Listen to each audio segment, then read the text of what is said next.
سبحان اللہ و بحمدہ وعدد خلقہ ورضا نفسہ وزنۃ عرشہ ومداد کلماتہ۔ اللہم صلی علی محمد وعلی آل محمد کما صلیت علی ابراہیم وعلی آل ابراہیم انک حمید مجید۔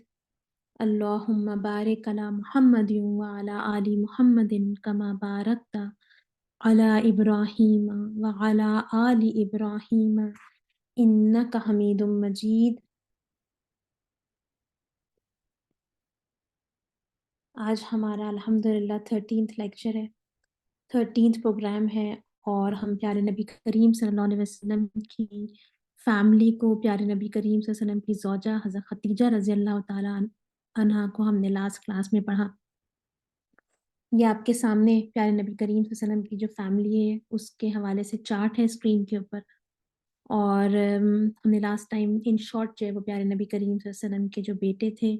ان کو، اور پیارے نبی کریم صلی اللہ علیہ وسلم کی جو بیٹیاں تھیں ان کے بارے میں ہم نے مختصراً جو ہے وہ پڑھا تھا۔ آج ہم، بلکہ ایک زمانے میں خاص طور پہ ہم بچوں کو مائیں جو ہیں وہ سوتے وقت جو ہے وہ پریوں کی کہانیاں سنایا کرتی تھیں، شہزادیوں کی کہانیاں سنایا کرتی تھیں، ہم فیری ٹیلز سنایا کرتے تھے۔ آج جو ہے اس کے اوپر بنی ہوئی جو موویز ہیں وہ بھی بچے دیکھتے ہیں۔ جو بچوں کو فیری ٹیلز سنائی جاتی ہیں، جو دیکھتے ہیں بچے فیری ٹیلز، اگر آپ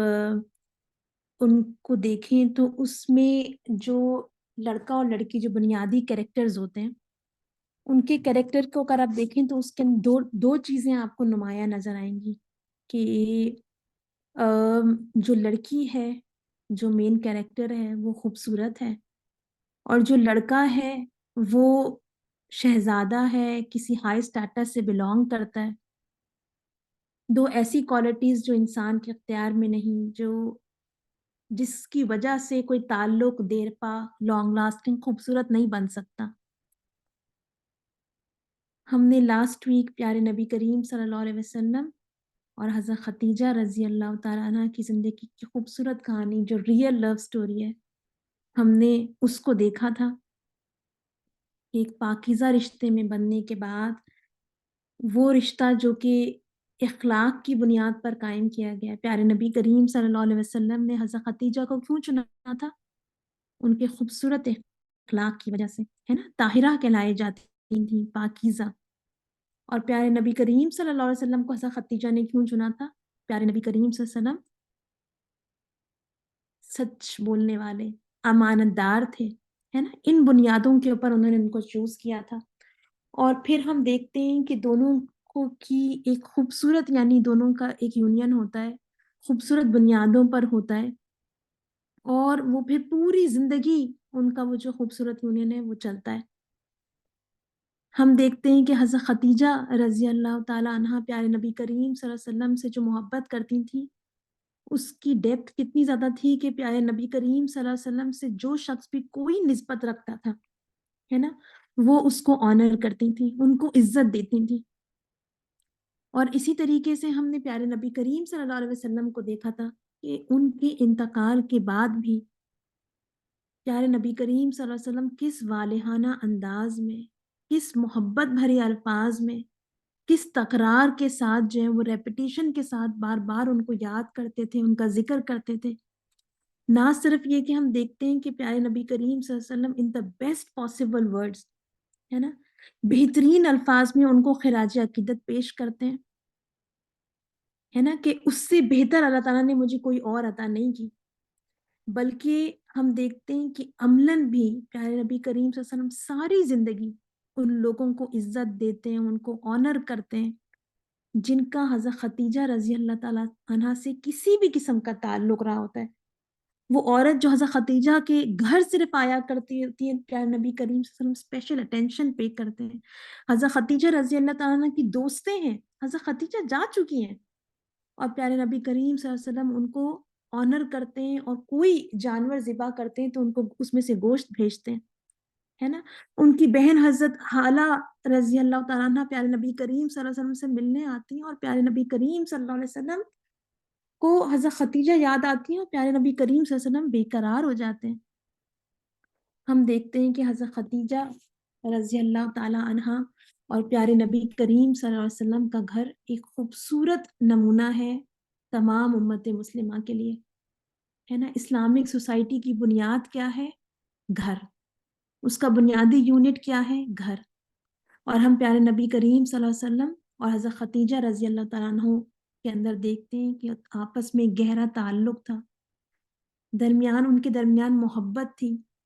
ان کا ایک دوسرے کو مختلف طریقوں سے، مختلف انداز سے، جو شاید آج میں اور آپ نہیں سمجھتے. ہم سمجھتے ہیں محبت کا اظہار صرف تحفے تحائف سے ہوتا ہے، یا صرف پھولوں کا بکے لانے سے ہوتا ہے، یا کسی مہنگے ریسٹورنٹ میں کھانا کھلانے سے ہوتا ہے، یا برتھ ڈے پہ وش کرنے سے ہوتا ہے، یا کوئی ڈائمنڈ کی رنگ لانے سے ہوتا ہے. ہم دیکھتے ہیں ایک انوکھا اور ایک بہت خوبصورت انداز پیارے نبی کریم صلی اللہ علیہ وسلم کا اور حضرت ختیجہ کا، کہ حضرت ختیجہ کا بھی آپ کو یاد ہوگا کہ ہم نے ڈسکس کیا تھا کہ کس طرح دائی حلیمہ کو جو ہے وہ آنر کرتی ہیں. تو ایک دوسرے کو مختلف انداز سے وہ آنر کرتے ہیں، ایک دوسرے کے مزاج کو سمجھتے ہیں، ایک دوسرے کے اوپر ٹرسٹ کرتے ہیں، ایک دوسرے کی اسٹرینتھ سے واقف ہوتے ہیں. اور پھر دونوں حق کے راستے میں ہم دیکھتے ہیں کہ they are standing shoulder to shoulder, ہے نا. ایک دوسرے کی وہ قوت بنتے ہیں. آج مجھے اور آپ کو بھی اس بات کی ضرورت ہے کہ ہم یہ جو اسلامک سوسائٹی کا جو بنیادی یونٹ ہے گھر، اس کو جو ہے وہ ہم مضبوط کرنے والے ہوں، اس کو جو ہے وہ ہم خوبصورت بنانے والے ہوں. کیونکہ یہ اس تعلق کی وجہ سے نہ صرف یہ کہ جو گھر میں افراد ہوتے ہیں، بچے ہوتے ہیں، ان کی زندگیوں کے اوپر گہرا اثر پڑتا ہے، بلکہ آگے یعنی کمیونٹی کے اوپر اور بعض اوقات نسلوں تک اس کے جو ہے وہ اثرات جاتے ہیں. جیسا کہ ہم پیارے نبی کریم صلی اللہ علیہ وسلم اور حضرت ختیجہ کے تعلق میں دیکھتے ہیں، ہے نا. کس خوبصورت طریقے سے جو ہے وہ انہوں نے مل کر اپنی بچوں کی جو ہے وہ یعنی تربیت کی، کہ نہ صرف یہ کہ حضرت ختیجہ رضی اللہ تعالیٰ عنہ she is from among the best 4 women, بلکہ ہم جانتے ہیں کہ جو ان کی بیٹی تھی حضرت فاطمہ رضی اللہ تعالیٰ عنہ، ہے نا، وہ بھی جنت کے اندر جو ہے وہ خواتین کی سردار، بلکہ ان کے بچے آگے حسن اور حسین رضی اللہ تعالیٰ عنہ، ہے نا، انہما جو ہے ہم دیکھتے ہیں کہ وہ جو جنت میں جو شباب ہوں گے، جو یوتھ ہوں گے، وہ ان کے سردار. تو لیگیسی کہاں تک پہنچتی ہے. اللہ تعالیٰ سے ہم دعا کرتے ہیں کہ اللہ رب العالمین مجھے اور آپ کو ہر رول کے اندر ایک بہترین مسلمان بیٹی بنائے، ایک بہترین مسلمان جو ہے وہ بیوی بنائے، ایک بہترین مسلمان جو ہے وہ ماں بنائے.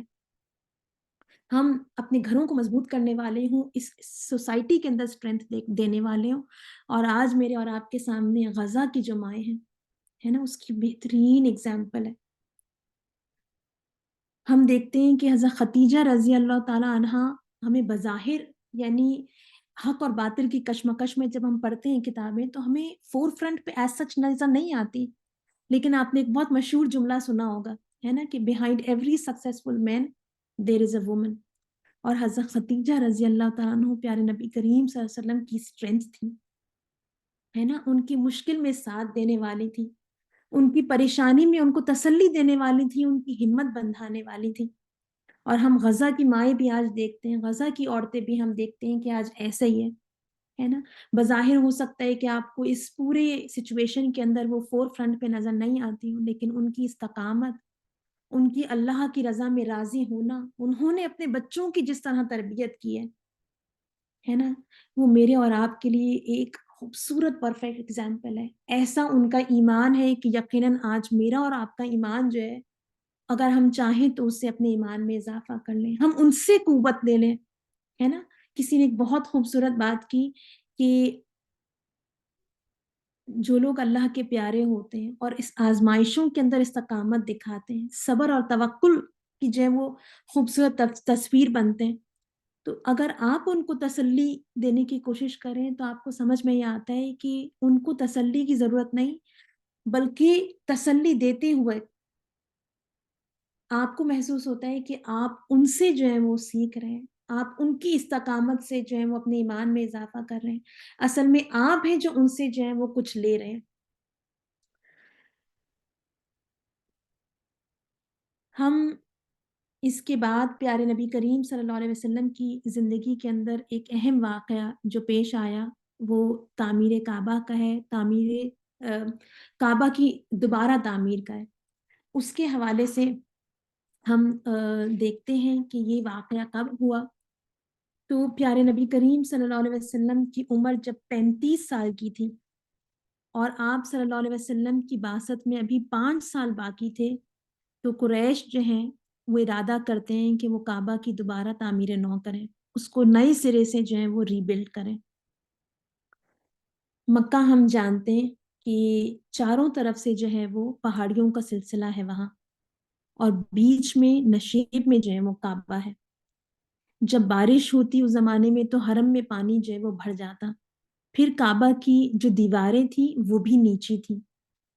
انسانی قد سے کچھ ذرا اونچی۔ حضرت اسماعیل علیہ السلام کے زمانے ہی سے اس کی بلندی 9 ہاتھ تھی اور اس پر پھر چھت بھی نہ تھی۔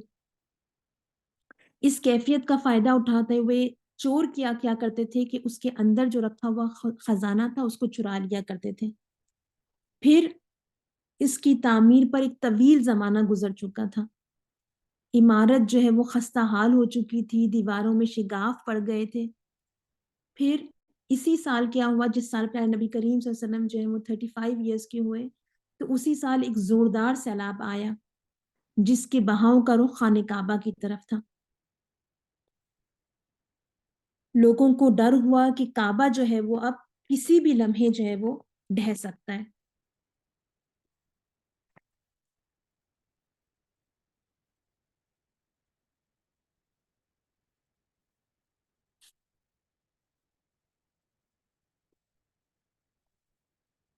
تو اس موقع پر ایک دن کیا ہوا کہ قریش کے جو سب سے بااثر اور جہاں دینہ سردار تھے ولید بن مغیرہ مخزومی، اس نے کہا جب یہ دیکھا کہ کعبہ کی عمارت جو ہے وہ بہت پرانی ہو گئی ہے اور اب اس کو گرائے بغیر جو ہے وہ کوئی چارہ نہیں، تو اس نے عمارت کو گرانے کا آغاز کیا اور اس نے کہا اے اللہ، ہم نے اپنا دین نہیں چھوڑا، ہم بھلائی کے سوا اور کچھ نہیں چاہتے۔ اس سے پہلے قریش نے یہ بھی فیصلہ کر لیا تھا کہ کعبہ کی نئی عمارت جو ہے اس کو وہ صرف حلال کی کمائی ہی سے یعنی پیسے جمع کریں گے اور اسی کو جو ہے وہ اس کی تعمیر میں جو ہے وہ استعمال کریں گے۔ اس موقع پر آتا ہے کہ ابو جہل جو تھا وہ کھڑا ہوا جب فنڈز جو ہیں وہ عمارت کو بنانے کے لیے جمع کیے جا رہے تھے، تو اس نے کہا کہ ہم کوئی ایسا مال جو ہے وہ اس میں نہیں لگائیں گے جو بدکاری، سود، ظلم، غضب یا قطع رحمی کے ذریعے حاصل کیا گیا ہو۔ امیزنگ بات ہے کہ آپ سوچیں کہ ابو جہل ہے نا، جس کا نام ہی ابو جہل پڑ گیا، وہ اس بات کو سمجھتا تھا کہ اللہ کے راستے میں جب مال خرچ کرنا ہو تو پاک مال ہی جو ہے وہ خرچ کرنا چاہیے۔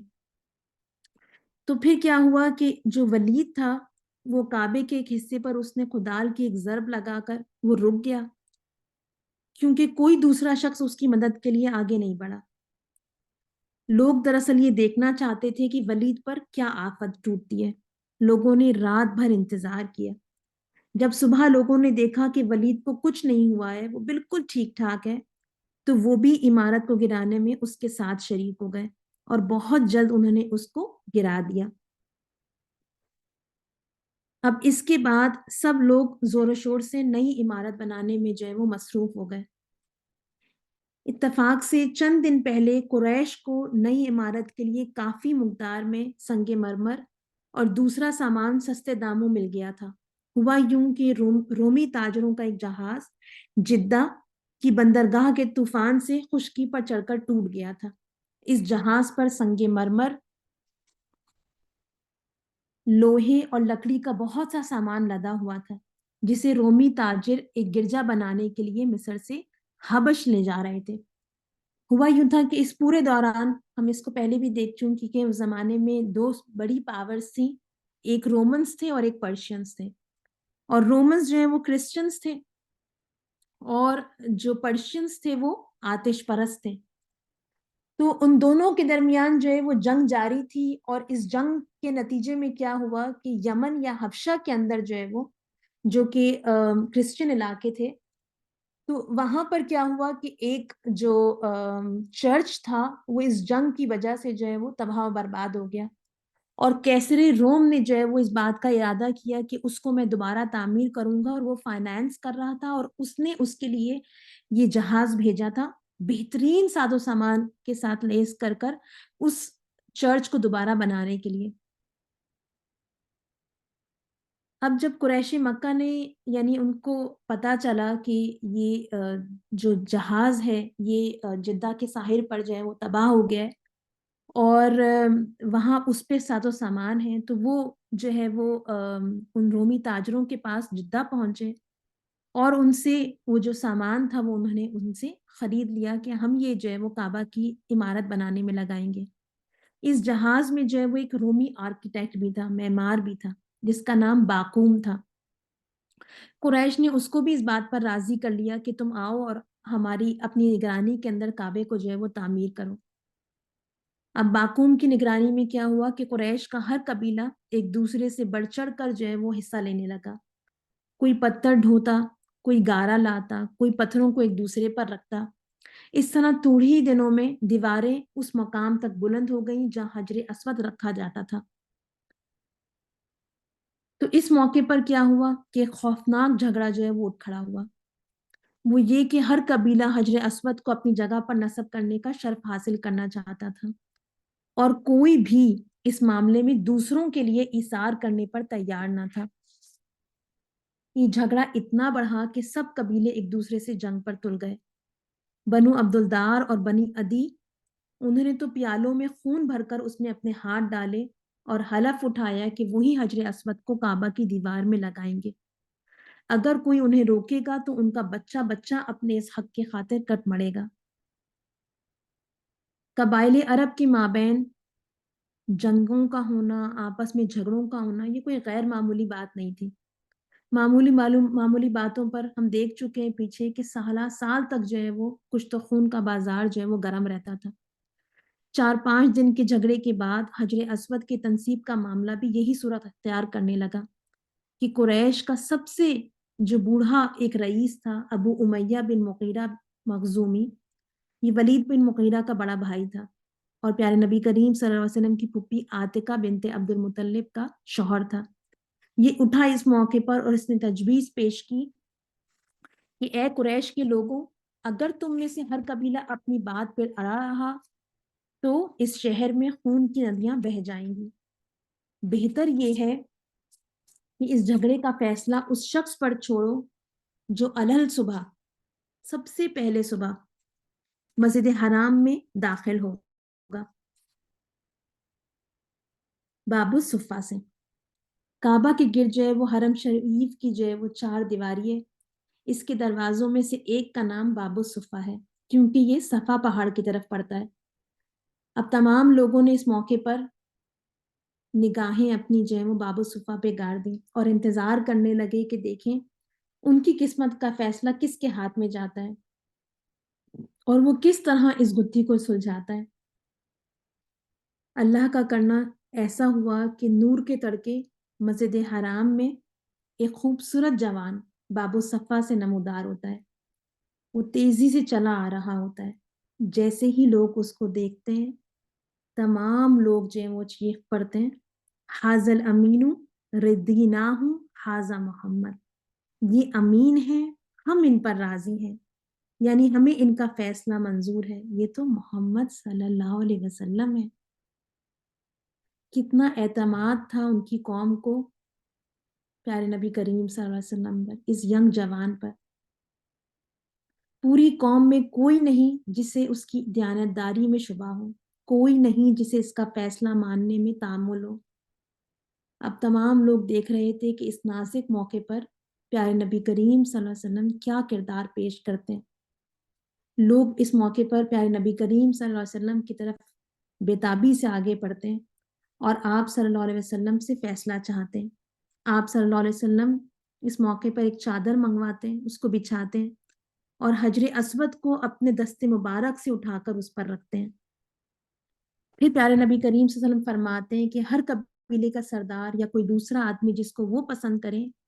ایک ایک طرف سے اس چادر کو پکڑ لیں اور سب مل کر حجر اسود کو اٹھائیں۔ سب نے ایسا ہی کیا۔ جب حجر اسود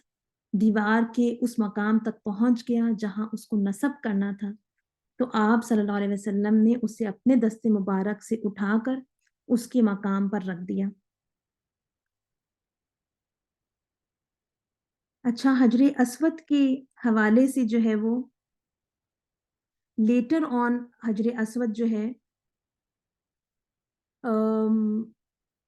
ہے وہ اس کے ٹکڑے ٹکڑے ہو گئے تھے، اور عباسیدس تھے جنہوں نے جو ہے وہ اس کو اس کالے پتھر کو جو ہے وہ مولٹن میٹل کے اندر جو ہے وہ اس کو فکس کیا۔ تو جو ایکچول یعنی حجر اسود تھا اس کے حصے ہو گئے تھے، اور آج بھی ہمیں جو حجر اسود کعبہ کے اندر نصب ہوا ہوا نظر آتا ہے، ہمیں نظر آتا ہے کہ وہ سلور انکیسڈ کے اندر چیز کے اندر وہ جو ہے وہ لگا ہوا ہے اور اس کے ٹکڑے ٹکڑے ہیں۔ اس حوالے سے کہ پیارے نبی کریم صلی اللہ علیہ وسلم نے یعنی جب کعبہ کی تعمیر مکمل ہوئی تو ہم دیکھتے ہیں کہ پیارے نبی کریم صلی اللہ علیہ وسلم نے اپنے ہاتھ سے اس میں جو آخری چیز تھی حجر اسود، اس کو اپنے مبارک ہاتھوں سے جو ہے وہ اس کو لگایا۔ اس حوالے سے ایک اس سے ریلیونٹ ایک بہت خوبصورت حدیث پیارے نبی کریم صلی اللہ علیہ وسلم کی آتی ہے کہ پیارے نبی کریم صلی اللہ علیہ وسلم نے ایک حدیث میں فرمایا کہ میری اور مجھ سے پہلے کے تمام انبیاء کی مثال ایسی ہے جیسے ایک شخص نے ایک گھر بنایا اور اس میں ہر طرح کی زینت پیدا کی، لیکن ایک کونے میں ایک اینٹ کی جگہ چھوٹ گئی۔ اب تمام لوگ آتے ہیں اور مکان کو چاروں طرف سے گھوم کر دیکھتے ہیں اور تعجب میں پڑ جاتے ہیں، لیکن یہ بھی کہتے جاتے ہیں کہ یہاں پر ایک اینٹ کیوں نہ رکھی گئی؟ تو میں ہی وہ اینٹ ہوں، اور میں وَأَنَا خاتم النبیین، اور میں خاتم النبیین ہوں۔ یہ گویا اشارہ تھا کہ دین الہی کی عمارت کا آخری تکمیلی پتھر بھی پیارے نبی کریم صلی اللہ علیہ وسلم کے ہاتھ سے جو ہے وہ نصب ہوگا، حجر اسود کا پیارے نبی کریم صلی اللہ علیہ وسلم کے ہاتھوں سے جو ہے وہ لگنا۔ ہم دیکھتے ہیں کہ پیارے نبی کریم صلی اللہ علیہ وسلم کی حکمت سے قوم جو ہے وہ پیارے نبی کریم صلی اللہ علیہ وسلم کی ایک ہولناک جنگ سے جو ہے وہ بچ گئی۔ جھگڑے کے فیصلے کے بعد سب نے مل کر نئی عمارت کو مکمل کیا، لیکن اس کی تکمیل سے پہلے ہی ان کا جمع کیا ہوا جو حلال سرمایہ تھا وہ ختم ہو گیا۔ اس لیے انہوں نے شمال کی جانب سے کعبہ معلیٰ کا تقریباً 6 ہاتھ حصہ بلا تعمیر چھوڑ دیا۔ نہ اس کی دیواریں بلند کی گئیں اور نہ اس پر چھت ڈالی گئی، بس اس کو ایک چھوٹی دیوار سے گھیر دیا گیا۔ اس حصے کو ہجر یا حتیم کہتے ہیں۔ یہ شرن بیت اللہ ہی میں داخل ہے۔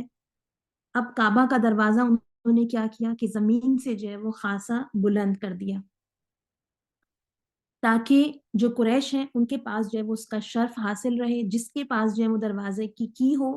وہ جس کو چاہے اندر جانے دے اور جس کو چاہے اس سے روک دے۔ اچھا، یہ جو اللہ کے کرنے سے ہم دیکھتے ہیں کہ اللہ نے یعنی اللہ کے پلان جو ہے وہ ورک کر رہے تھے، کہ ہم دیکھتے ہیں کہ کعبہ کا ایک حصہ جو ہے جو کہ یعنی ابراہیم علیہ السلام کے زمانے میں، آپ کے سامنے سلائیڈ ہے، آپ دیکھ سکتے ہیں کہ الٹے ہاتھ کے اوپر اسکرین کے اوپر یعنی کعبہ کا وہ سٹرکچر ہے جو یعنی غالباً یعنی ہم دیکھ سکتے ہیں، سمجھ سکتے ہیں اس تصویر کے ذریعے کہ جب ابراہیم علیہ السلام نے بنایا ہوگا تو اس شیپ کا بنایا ہوگا، ریکٹینگل شیپ۔ اور آپ دیکھتے ہیں کہ اس میں جو دروازہ ہے وہ زمین سے لگا ہوا ہے، اور اس میں یہ بھی آتا ہے کہ چھت نہیں تھی۔ اب آج جو کعبہ ہے وہ ہم دیکھتے ہیں کہ جو رائٹ ہینڈ سائڈ پہ اسکرین پہ آپ دیکھ رہے ہیں کعبہ کی آج یہ شکل ہے، اور ہم دیکھتے ہیں کہ اس کے اندر جو ہے وہ یعنی دروازہ جو ہے وہ اونچا بنایا گیا ہے، کعبہ کی دیواریں اونچی کر دی گئی ہیں، چھت اس کے اندر ہے، اور ہم جانتے ہیں کہ اس میں حتیم کا ایریا ہے۔ اور یہ اللہ رب العالمین کی بڑی رحمت ہے کہ یعنی حتیم کا اس حصہ ایسا ہے جو کہ اب اوپن ہے، یعنی عام لوگوں کے لیے۔ یعنی کعبہ کے اندر تو ہم عام لوگوں کا جانا ممکن نہیں تھا کہ ہم میں سے ہر شخص جو ہے وہ کعبہ کے اندر جا کر اور وہاں پر جو ہے وہ عبادت کر سکے، کیونکہ ہم جانتے ہیں یہ بات کہ یعنی کعبہ کے اپنے اندر یعنی جا کر عبادت کرنا جو ہے یہ بھی ایک ہیوج بلیسنگ اس کے اپنے اندر رکھتا ہے. تو اللہ رب العالمین نے یعنی ہم مسلمانوں کے لیے یہ آسانی کی کہ ایک حصہ کعبہ کا جو ہے، جو کعبہ کی اپنی عمارت کا ہے، وہ ہمارے لیے کھلا چھوڑا کہ آج میں اور آپ بھی حتیم میں جا کر جو ہے وہ یعنی عبادت کر سکتے ہیں، نمازیں پڑھ سکتے ہیں، اور وہاں یعنی نمازیں پڑھنے اور دعائیں کرنے کی جو بلیسنگز ہیں اس میں میں اور آپ بھی جو ہے وہ شامل ہو سکتے ہیں. اچھا، یہ جو ری بلڈنگ آف کعبہ ہوئی پیارے نبی کریم صلی اللہ علیہ وسلم کی بعثت سے صرف 5 سال پہلے جو کعبہ کی تعمیر نو ہوئی، اس حوالے سے اسکالرز کہتے ہیں کہ اس کے اندر بڑے اشارے تھے. سب سے پہلے چیز تو یہ کہ یعنی یہ ایک اشارہ تھا کہ کعبہ جو ہے وہ یعنی ہم دیکھتے ہیں کہ پورا گرایا گیا اور اس کو اثر نو جو ہے وہ اس کو دوبارہ جو ہے وہ تعمیر کیا گیا. اور جو اس کو اثر نو تعمیر کیا گیا تھا اس کے اندر یعنی جو ابراہیم علیہ السلام نے جو کعبہ بنایا تھا اس کی جو فاؤنڈیشنز تھیں وہ چھوڑ دی گئی تھیں.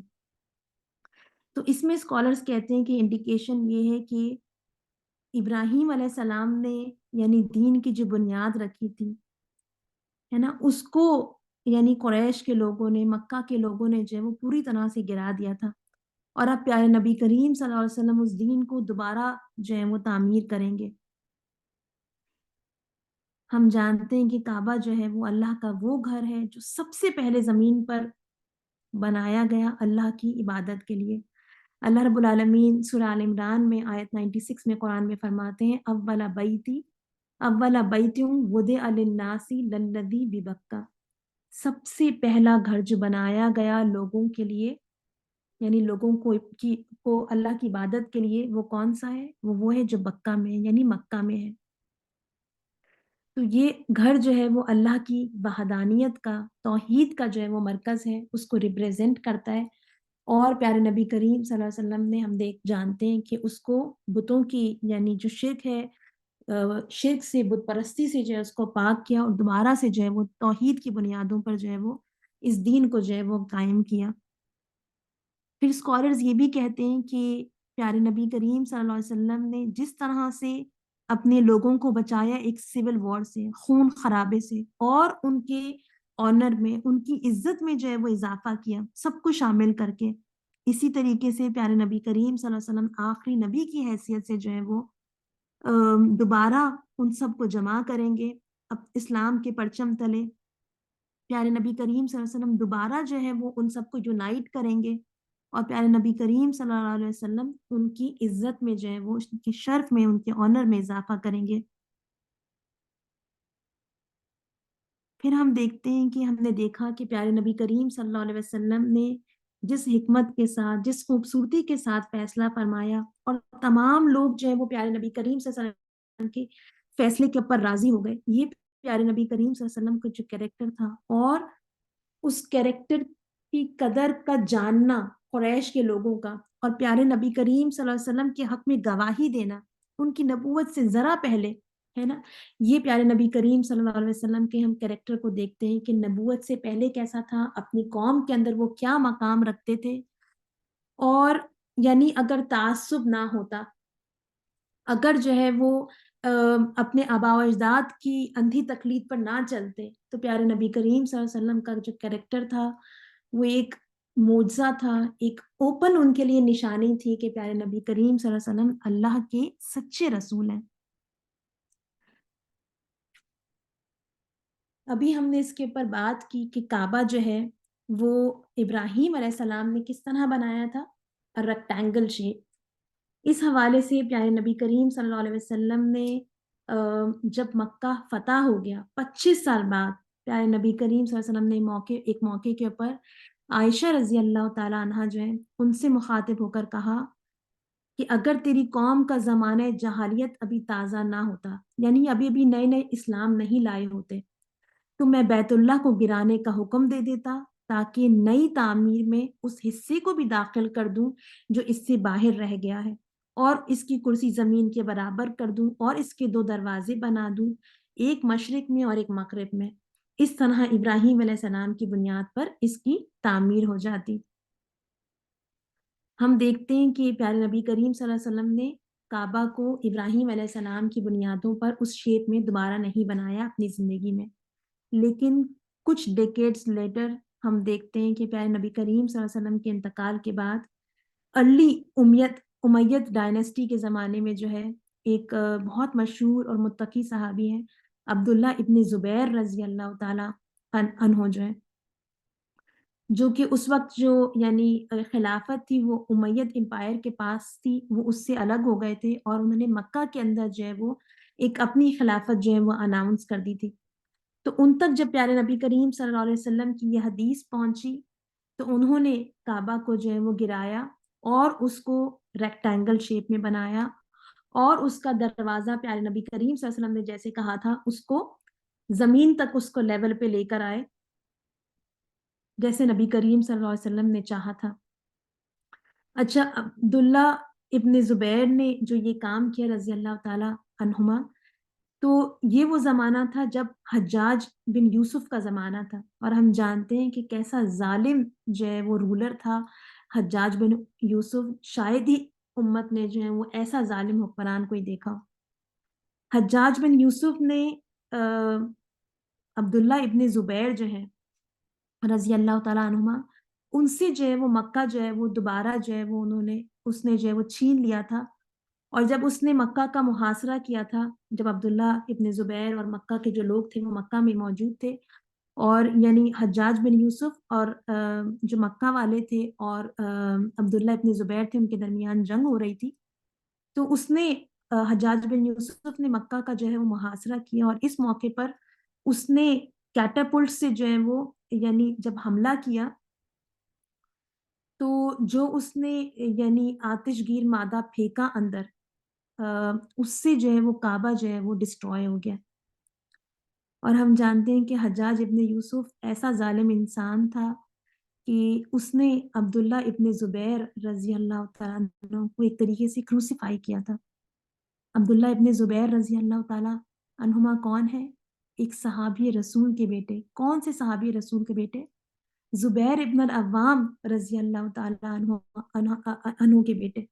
ہے نا، عشر مبشرہ میں سے جو ہے۔ تو اس نے ان صحابی کو جو ہے وہ یعنی ان کا قتل کیا، ان کی لاش کو جو ہے وہ یعنی لٹکا دیا، اور کعبہ کے سامنے، اور پھر اس کے بعد جو ہے وہ اس نے کعبہ کو دوبارہ تعمیر کیا، کیونکہ حملے کے دوران اس نے اس کو تباہ کر دیا تھا۔ تو جب اس نے دوبارہ تعمیر کیا تو اس نے دوبارہ اسکوائر شیپ میں اس کو تعمیر کیا، اور اس کے دروازے کو جو ہے وہ اونچا بلند کر دیا۔ پھر لیٹر آن آتا ہے کہ امام مالک کے زمانے میں جو خلیفہ تھا، اس نے امام مالک سے مشورہ کرنا چاہا کہ کیا ہم کعبہ کو جو ہے وہ دوبارہ جیسے ابراہیم علیہ السلام کے زمانے میں تھا، جیسے نبی کریم صلی اللہ علیہ وسلم نے چاہا تھا، کیا ہم اس کو دوبارہ ویسے نہ بنا دیں؟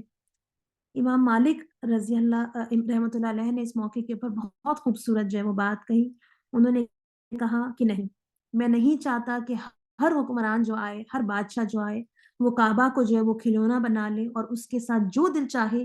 اپنی پسند سے وہ اس کے ساتھ معاملہ کرے، یعنی ایک آئے تو وہ اس کو جو ہے وہ اسکوائر بنا دے، اور دوسرا آئے تو وہ اس کی ضد میں جو ہے وہ ریکٹینگل بنا دے۔ اور پھر ہم دیکھتے ہیں کہ اس زمانے سے آج تک جو ہے وہ کعبہ جو ہے جیسا نبی کریم صلی اللہ علیہ وسلم کے زمانے میں تھا، جیسا نبی کریم صلی اللہ علیہ وسلم نے خود جو ہے وہ اس کی تعمیر و نو میں حصہ لیا تھا، اس کی تعمیر میں حصہ لیا تھا، اسکوائر تھا، آج بھی ہم دیکھتے ہیں کہ کعبہ جو ہے وہ اسی شیپ میں۔ اچھا، اس کے بعد ہم پیارے نبی کریم صلی اللہ علیہ وسلم کی لائف کے اندر کچھ اور انسیڈنسز ہیں جو ہم دیکھتے ہیں، اور اس میں سے ایک ہے حضرت علی رضی اللہ تعالی عنہ کا نبی کریم صلی اللہ علیہ وسلم کا ان کا کفیل بننا۔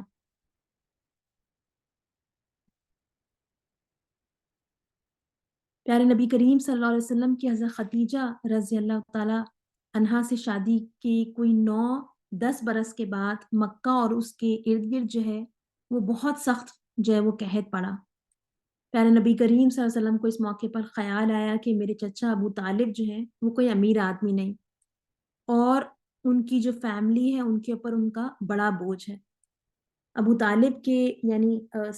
کتابوں میں آتا ہے، سیرت کی کتابوں میں، کہ 4 بیٹے تھے اور 2 بیٹیاں تھیں۔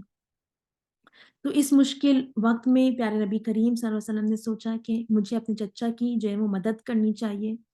تو وہ اپنے دوسرے چچا حضرت عباس رضی اللہ تعالیٰ عنہ کے پاس گئے، جو بنو ہاشم میں سب سے زیادہ جو ہے وہ ویل آف تھے، آسودہ حال تھے۔ آپ صلی اللہ علیہ وسلم نے ان سے فرمایا کہ آپ جانتے ہیں کہ آپ کے بھائی ابو طالب کثیر العیال ہیں، یعنی ان کی بڑی فیملی ہے۔ ان دنوں قحط نے لوگوں کے پر جو مصیبت ڈھا رکھی ہے وہ بھی آپ دیکھ رہے ہیں۔ اس وقت ابو طالب یقیناً ہماری مدد کے مستحق ہیں۔ میری رائے یہ ہے کہ ہم دونوں ان کے پاس چلیں اور ان کا بوجھ ہلکا کرنے کے لیے ان کے بچوں میں سے ایک کو میں لے لیتا ہوں اور دوسرے کو آپ لے لیں۔ حضرت عباس رضی اللہ تعالیٰ عنہ نے پیارے نبی کریم صلی اللہ علیہ وسلم کی تجویز سے اتفاق کیا اس موقع پر، اور دونوں نے جناب ابو طالب کے پاس جا کر کہا کہ سختی اور تنگی کے اس زمانے میں ہم چاہتے ہیں کہ آپ کے بچوں میں سے کچھ کی کفالت ہم اپنے ذمے لے لیں تاکہ آپ کا بوجھ کچھ ہلکا ہو۔ جناب ابو طالب نے اس موقع پر کہا کہ عقیل کو میرے پاس چھوڑ دو اور باقی کے بارے میں جو تمہاری مرضی ہو فیصلہ کرو۔ چنانچہ حضرت علی رضی اللہ تعالیٰ عنہ کو پیارے نبی کریم صلی اللہ علیہ وسلم اور حضرت جعفر رضی اللہ تعالیٰ عنہ کو حضرت عباس رضی اللہ تعالیٰ عنہ اپنے اپنے گھر لے گئے، اور جب تک دونوں لڑکے جوان ہو کر اپنے پاؤں پر کھڑے نہ ہو گئے ان کے کفیل رہے۔ اس موقع پر جب پیارے نبی کریم صلی اللہ علیہ وسلم نے حضرت علی رضی اللہ عنہ کو اپنی زیر کفالت لیا، ان کی عمر حضرت علی کی اس موقع پر 4 سال تھی، حضرت جعفر رضی اللہ تعالیٰ عنہ 14 یا 15 برس کے تھے۔ اس کے بعد ایک نظر ہم پیارے نبی کریم صلی اللہ علیہ وسلم کے جو احباب خاص تھے، جو کلوز فرینڈز تھے، ان کے اوپر بھی ہم جو ہے وہ ایک نگاہ ڈالتے ہیں کہ پیارے نبی کریم صلی اللہ علیہ وسلم کے جو فرینڈز تھے وہ کیسے تھے۔ کسی بھی شخص کی اگر آپ کو دیکھنا ہو کہ اس کا ذہن کیسا ہے، اس کی سیرت کیسی ہے، تو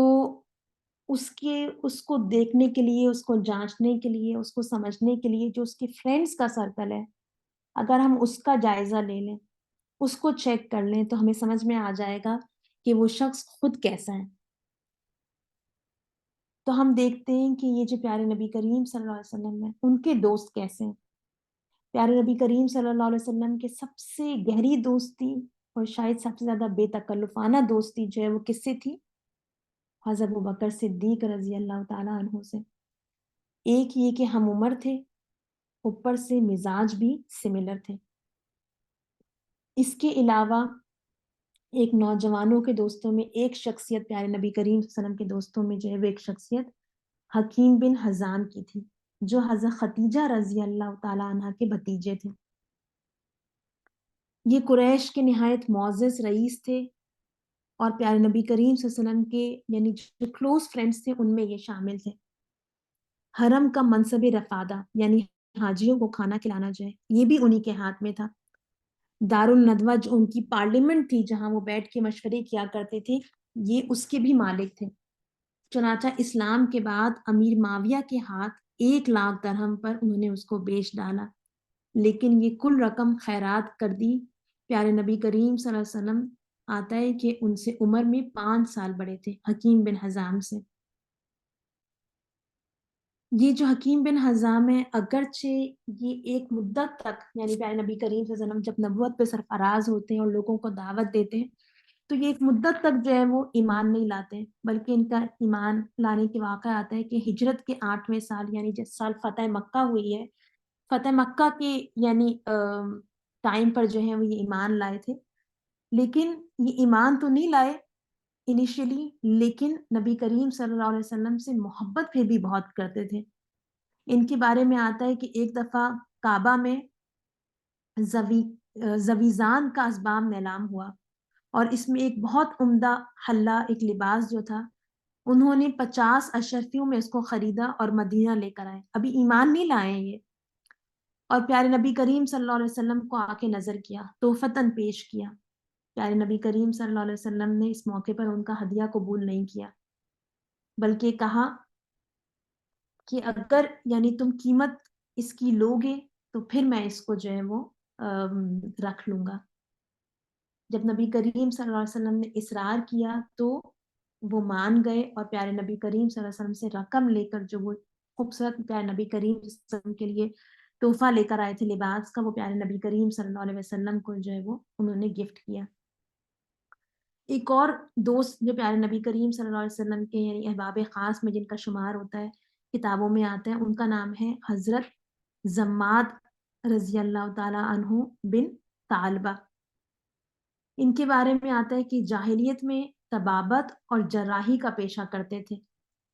نبوت کے زمانے میں یہ مکہ آئے. پیارے نبی کریم صلی اللہ علیہ وسلم کو اس حالت میں دیکھا کہ راستے میں جا رہے ہیں اور پیچھے لونڈوں کا غول ہے. مکہ کے کفار حضرت صلی اللہ علیہ وسلم کو مجنون کہتے تھے. لونڈوں کا غول دیکھ کر زمات نے یہی قیاس کیا اور پیارے نبی کریم صلی اللہ علیہ وسلم کے پاس آئے اور کہا، محمد میں جنون کا علاج کر سکتا ہوں. آپ صلی اللہ علیہ وسلم نے حمد و ثنا کے بعد چند مؤثر جملے ادا کیے. زمات مسلمان ہو گئے. اگر آپ پیارے نبی کریم صلی اللہ علیہ وسلم کی فرینڈز کا سرکل دیکھیں تو ان میں سے کوئی ایک بھی ہمیں ایسا نظر نہیں آتا جو بس ذوق رکھتا ہو، کوئی ایسا ظالم ہو، کوئی فاسق ہو جو کہ مکہ کے سرداروں کے اندر ہمیں بہت سارے سرداروں کے اندر جو صفت نظر آتی ہے نا. ہم سارے لوگ دیکھتے ہیں کہ جو نبی کریم صلی اللہ علیہ وسلم کے دوست تھے، صالح لوگ تھے، ایمان لیٹر آن کوئی جلد بدیر جو ہے وہ ایمان لے آیا. اور یہ پیارے نبی کریم صلی اللہ علیہ وسلم کی جو پرسنالٹی ہے، جو ان کا ٹیسٹ ہے نا، اس کو ریفلیکٹ کرتا ہے. آج ہم جو آخری ٹاپک جو ہے جو ہم دیکھیں گے وہ پیارے نبی کریم صلی اللہ علیہ وسلم کا حضرت زید کے ساتھ جو تعلق ہے اس کو ہم جو ہے وہ تھوڑا سا اسٹڈی کریں گے.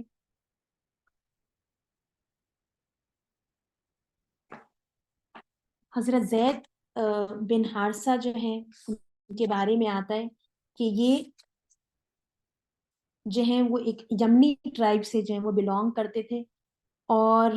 پیارے نبی کریم صلی اللہ علیہ وسلم ہم نے شروع میں عرب کے حوالے سے دیکھا تھا کہ عربوں کی دو قسمیں ہے نا، کہتانی اور عدنانی. پیارے نبی کریم صلی اللہ علیہ وسلم کون سی برانچ سے؟ عربوں کی عدنانی ہے نا، جو اسماعیلی برانچ ہے. یہ جو دوسری برانچ تھی کہتانی، اور ہم نے یہ بھی دیکھا تھا شروع میں کہ جو یمنیز تھے وہ کہتانی برانچ سے یعنی تعلق رکھتے تھے. تو یہ زید ابن حارثہ جو ہیں یہ یمنی تھے، یمنی ٹرائب سے بلونگ کرتے تھے اور یہ یعنی کہتانی برانچ سے عربوں کی تعلق رکھتے تھے. ان کے کس طرح سے یہ جو ہے وہ یعنی غلام بنائے گئے اس کے بارے میں کچھ ڈفرینٹ رپورٹس آتی ہیں. میں آپ کے سامنے ایک اس کا جو ہے وہ یعنی جو جس طرح پیش کیا گیا سیرت کی کتابوں میں ایک میں اس کا آپ کے سامنے جو ہے سیناریو رکھتی ہوں کہ یعنی زید رضی اللہ تعالیٰ عنہ جو ان کے والدین ہیں ان کے بارے میں آتا ہے کہ وہ یمن کے اندر دو مختلف قبیلوں سے تھے اور ان قبیلوں کا آپس میں بھی کبھی کبھار جو ہے وہ یعنی تنازع ہو جاتا تھا. تو ایک موقع پر کیا ہوا کہ ان قبیلوں کے درمیان جو ہے وہ یعنی آپس میں تنازع ہو گیا، جو ان کی والدہ اور ان کے والد کے جو مختلف قبیلے تھے ان کے درمیان. اور بعض کتابوں میں والد کے قبیلے سے، بعض میں والدہ کے قبیلے سے آتا ہے کہ انہوں نے دشمنی میں آ کر کیا کیا کہ جو زید رضی اللہ تعالیٰ عنہ تھے ان کو جو ہے وہ انہوں نے یعنی پکڑ لیا اور ان کو وہ اٹھا کر لے گئے اور ان کو جو اکاس کا بازار تھا وہاں لے جا کر ایز اے غلام جو ہے وہ انہوں نے ان کو جو ہے وہ بیچ دیا. جب انہوں نے بیچا تو خریدا کس نے اس موقع پر؟ حکیم ابن حزام نے، جن کا بھی ہم نے ذکر جو ہے وہ دیکھا کہ پیارے نبی کریم صلی اللہ علیہ وسلم کے دوستوں میں سے تھے. اور ان کا آتا ہے کہ حکیم ابن حزام نے جو ہے وہ ان کو خرید لیا اور حضرت ختیجہ رضی اللہ تعالیٰ عنہ کو یا تو لے جا کر یعنی بیچ دیا. بعض کتابوں میں آتا ہے حضرت ختیجہ رضی اللہ تعالیٰ عنہ نے ان کو پیسے دیے تھے کہ مجھے جو ہے وہ ایک غلام چاہیے، تو یا تو یعنی انہوں نے پیسوں سے حضرت خدیجہ کو دے دیا، یا ایز اے گفٹ انہوں نے حضرت خدیجہ رضی اللہ تعالی عنہا کو جو ہے وہ زید ابن حارثہ جو ہے وہ گفٹ کی۔ پیارے نبی کریم صلی اللہ علیہ وسلم کی حضرت خدیجہ سے جو ہے وہ شادی ہوئی، تو پیارے نبی کریم صلی اللہ علیہ وسلم نے گھر میں جو ہے وہ کس کو دیکھا؟ زید ابن حارثہ کو۔ زید ابن حارثہ جو ہے، ان کی جو کوالٹیز تھیں، جو ان کا تھا، جو ان کی سیرت تھی، وہ اتنی خوبصورت تھی کہ پیارے نبی کریم صلی اللہ علیہ وسلم کو وہ بہت اچھے لگے۔ اور یعنی کتابوں میں آتا ہے کہ حضرت خدیجہ رضی اللہ عنہ نے ان کو خود جب دیکھا کہ نبی کریم صلی اللہ علیہ وسلم ان سے اتنا محبت کرتے ہیں اس غلام سے، تو خود جو ہے وہ ان کو گفٹ کر دیا۔ اور بعض میں آتا ہے کہ نبی کریم صلی اللہ علیہ وسلم نے حضرت خدیجہ رضی اللہ تعالی عنہا سے حضرت زید ابن حارثہ کو جو ہے وہ مانگ لیا کہ ان کو جو ہے وہ آپ مجھے دیجیے۔ اچھا، حضرت زید ابن حارثہ کے بارے میں آتا ہے کہ جب یہ ان کو یعنی جو ہے وہ اٹھا کے لے جایا گیا اور ان کو اغوا کیا گیا، تو پیچھے سے جب ان کے والد کو جو ہے وہ اس کی اطلاع ملی اور ان کو پتہ چلا، تو ان کا بہت برا حال ہوا۔ اور ان کے بارے میں آتا ہے باقاعدہ کہ انہوں نے ان کی جدائی میں جو ہے وہ یعنی ان کو چپے چپے جس کو کہتے ہیں نا، کہ ان کو ڈھونڈا، اور ان کے لیے انہوں نے اشعار کہے، اور انہوں نے ان کی فراق میں، ان کی محبت میں جو اشعار کہے، اس میں سے میں یعنی کچھ آپ کے سامنے جو ہے وہ رکھتی ہوں، کہ وہ کہتے ہیں کہ اے فرزند، میں تیری تلاش میں دنیا کا کونا کونا چھال ماروں گا، اس جستجو سے عمر بھر نہ تھکوں گا، یہاں تک کہ اونٹ تھک جائے یا مجھ پر موت وارد ہو جائے۔ ہر انسان فانی ہے، اگرچہ سراب بے امید نے اسے دھوکے دے رکھا ہو۔ میں قیس اور عمر، جو کہ ان کے بھائی تھے، ستیلے بھائی تھے زید رضی اللہ تعالیٰ عنہ کے، ان کے بارے میں وہ کہتے ہیں کہ میں قیس اور عمر کو وصیت کرتا ہوں، پھر یزید کو اور اس کے بعد جبر کو، کہ وہ زید کی تلاش جاری رکھیں۔ تو کتابوں میں جب میں زید بن حارثہ رضی اللہ تعالیٰ عنہ کے بارے میں پڑھ رہی تھی، تو اس میں ایسا لکھا تھا کہ جیسے یعقوب علیہ السلام کو غم لگ گیا تھا یوسف علیہ السلام کا، اسی طریقے سے جو زید بن حارثہ تھے، ان کے والد کا نام آتا ہے حارثہ بن شراحیل، ان کو بھی اپنے بیٹے کی جدائی میں ایسا ہی غم لگ گیا تھا۔ اور پھر لیٹر آن آتا ہے کہ یعنی جب یہ نبی کریم صلی اللہ علیہ وسلم کی پریسنس میں آتے ہیں، پیارے نبی کریم صلی اللہ علیہ وسلم کی حضرت خدیجہ سے شادی ہوتی ہے، اور حضرت خدیجہ جو ہیں رضی اللہ تعالیٰ عنہ زید بن حارثہ کو پیارے نبی کریم صلی اللہ علیہ وسلم کو دیتی ہیں، تو اس موقع پر آتا ہے کہ زید بن حارثہ جو ہیں ان کی عمر جو ہے وہ 15 برس تھی۔ بعض کتابوں میں آتا ہے کہ زید بن حارثہ جو ہیں وہ پیارے نبی کریم صلی اللہ علیہ وسلم سے ادھر 5 سال بڑے تھے، یا پیارے نبی کریم صلی اللہ علیہ وسلم سے 10 سال جو ہے وہ چھوٹے تھے، 5 سال یا 10 سال چھوٹے تھے۔ اچھا، پھر آتا ہے کہ یعنی جب کافی سال گزر جاتے ہیں، تو کیا ہوتا ہے کہ ایک سال جو ہے وہ بنو کلب، جو کہ زید بن حارثہ کا قبیلہ تھا، ان کے کچھ لوگ حج کے لیے، اور وہ جو ہیں یا تو زید بن حارثہ کا کہیں سے سن لیتے ہیں، یا ان کو کہیں دیکھ لیتے ہیں، اور وہ پہچان جاتے ہیں کہ یہ جو ہے وہ ہمارے قبیلے کا ہے نا۔ ڈفرینٹ جو جگہ کے لوگ ہوتے ہیں، ان کے ڈفرینٹ فیچرز ہوتے ہیں، تو وہ زید بن حارثہ کو یا تو دیکھ کر یا کسی سے ان کا تذکرہ سن کر وہ پہچان جاتے ہیں کہ یہ وہی بچہ ہے جس کو حارثہ بن شراحیل جو ہے ہمارے قبیلے کا وہ ڈھونڈ رہا ہے۔ اور یہ خبر جو ہے وہ حارثہ کو جو ہے وہ پہنچتی ہے، حارثہ بن شراحیل جو زید بن حارثہ کے والد ہیں ان تک پہنچتی ہے کہ آپ کا بیٹا جو ہے وہ مکہ میں، ہم کو پتہ چلا ہے کہ وہ مکہ میں ہے، اور فلاں شخص جو ہے وہ اس کے پاس وہ موجود ہے۔ اس موقع پر آتا ہے کہ زید بن حارثہ کے والد کو جب پتہ چلتا ہے، تو وہ آنن فانن اپنے بھائی کو لیتے ہیں، اور بعض میں آتا ہے کہ ان کے اپنے ایک بیٹے کو بھی لیتے ہیں، اور وہ مکہ کی طرف جو ہے وہ آتے ہیں۔ اور وہ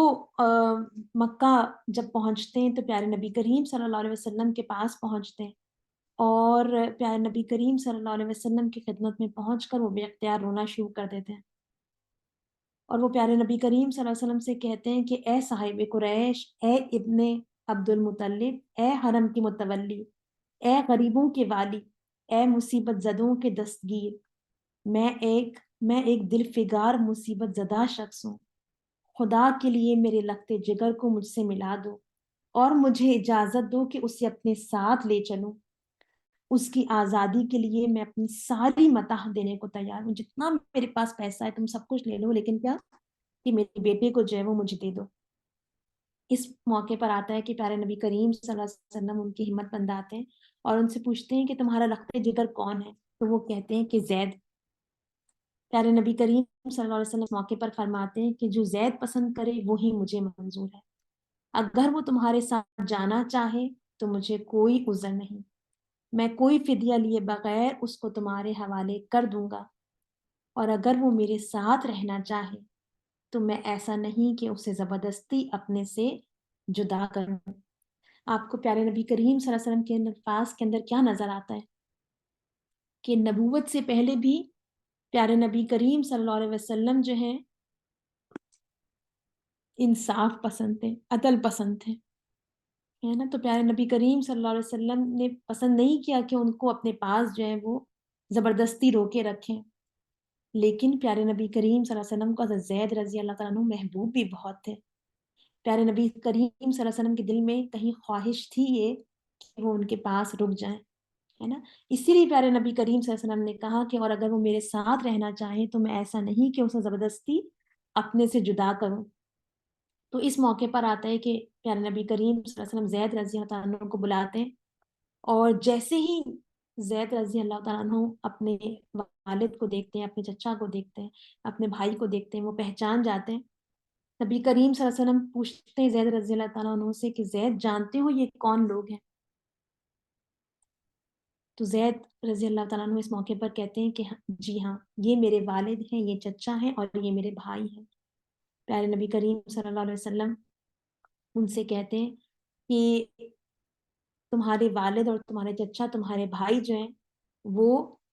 یعنی میرے پاس آئے ہیں، اور وہ تمہیں لینے کے لیے آئے ہیں، میری طرف سے تمہیں پورا اختیار ہے کہ اگر تم ان کے ساتھ جانا چاہو تو شوق سے جا سکتے ہو۔ اس موقع پر زید رضی اللہ تعالیٰ عنہ بغیر کسی ہچکچاہٹ کے، بغیر کسی سوچ و بچار کے فوراً اس موقع پر کہتے ہیں کہ میرے آقا، آپ صلی اللہ علیہ وسلم کی ذات گرامی پر میں کسی کو ترجیح نہیں دے سکتا،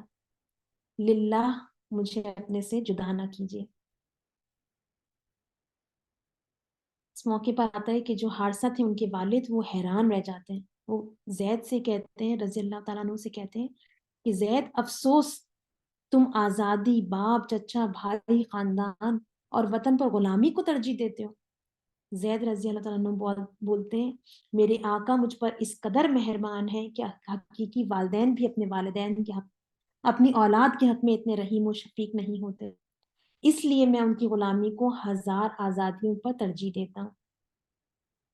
پیارے نبی کریم صلی اللہ علیہ وسلم کا جواب سنتے ہیں، ان کی دیکھتے ہیں کہ وہ بھی نبی کریم صلی اللہ علیہ وسلم سے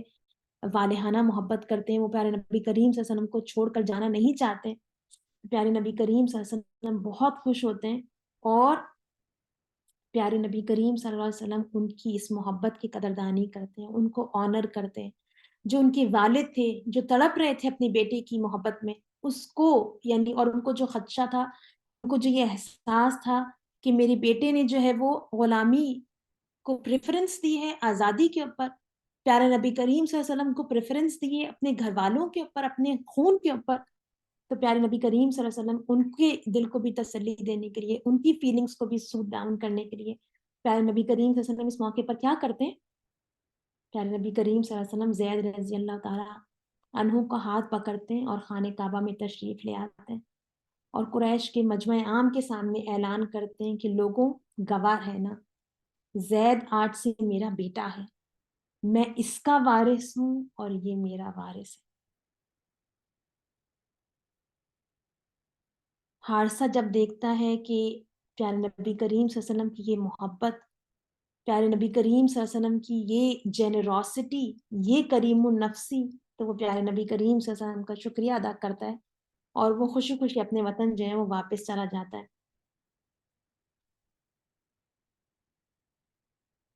اچھا، زید رضی اللہ تعالیٰ عنہ کو اس کے بعد سے جو ہے وہ زید بن محمد جو ہے وہ ان کا نام پڑ جاتا ہے، اور ان کو زید بن محمد کے نام سے جو ہے وہ جانا جاتا ہے۔ انشاءاللہ نیکسٹ ٹائم ہم یہیں سے جو ہے وہ زید رضی اللہ تعالیٰ عنہ کی سٹوری ہے اس کو ہم کنٹینیو کریں گے، اور ہم دیکھیں گے کہ زید رضی اللہ تعالیٰ عنہ نے پیارے نبی کریم صلی اللہ علیہ وسلم کی زندگی میں، اور نبی کریم صلی اللہ علیہ وسلم نے زید بن حارثہ رضی اللہ تعالیٰ عنہ کی زندگی میں کیا رول پلے کیا۔ پیارے نبی کریم صلی اللہ علیہ وسلم کی جو یعنی نبوت سے پہلے کی جو زندگی تھی، اس میں جو یعنی مین کیریکٹرز تھے، جو جو اہم افراد تھے، ان کو ہم نے اب تک ڈسکس کر لیا ہے۔ اس میں زید بن حارثہ رضی اللہ تعالیٰ عنہ جو تھے وہ آخری فرد ہیں، کو انشاءاللہ نیکسٹ کنٹینیو کریں گے، اور اس کے بعد جو ہے وہ نبوت کے آثار، پہلی وحی جو ہے انشاءاللہ اس کو ہم جو ہے وہ ہم ڈسکس کریں گے۔ وآخر دعوانا ان الحمد للہ رب العالمین، سبحانک اللہم و بحمدک، نشہد ان لا الہ الا انت، نستغفرک و نتوب الیک۔